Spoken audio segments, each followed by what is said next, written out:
Le principe de l'amour est dans le pré est simple. Des agriculteurs se présentent en espérant trouver leur moitié. Mais il semblerait qu'au fil des saisons, certains points ont changé.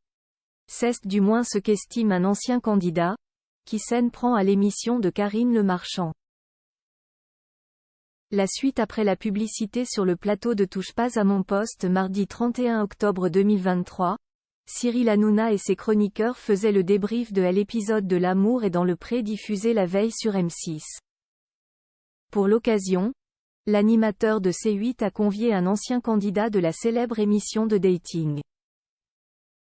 Et le moins que l'on puisse dire, c'est ce qu'il n'est pas tendre avec le programme présenté par Karine Le Marchand.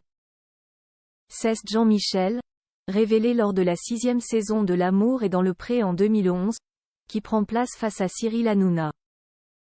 L'éleveur de vaches laitières qui avait quitté l'émission en célibataire est invité à donner son avis sur L'amour est dans le pré. Sans filtre, l'agriculteur livre alors son ressenti, révélant qu'il ne regarde plus l'émission depuis maintenant 4 ans. Ça te fait chier? L'interroge l'animateur, surpris. Et Jean-Michel de répondre, non, c'est simplement que je trouve que ce n'est plus comme avant. Je trouve qu'ils ne montrent que les grosses fermes. Ils font croire que les agriculteurs gagnent bien leur vie, mais ce n'est pas vrai. C'est dommage. C'était mieux avant, quand ils montraient aussi les petites fermes et les difficultés des agriculteurs. Suicide?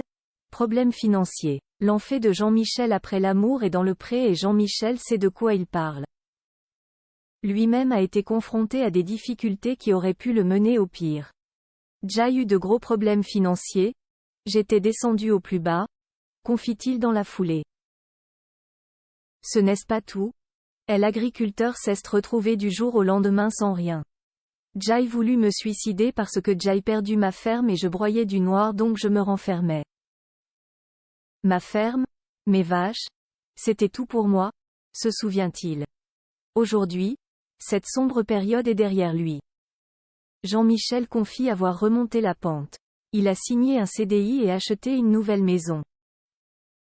Côté cœur, celui qui avait été victime d'un grave accident de la route est toujours célibataire. Mais il ne désespère pas de trouver sa moitié.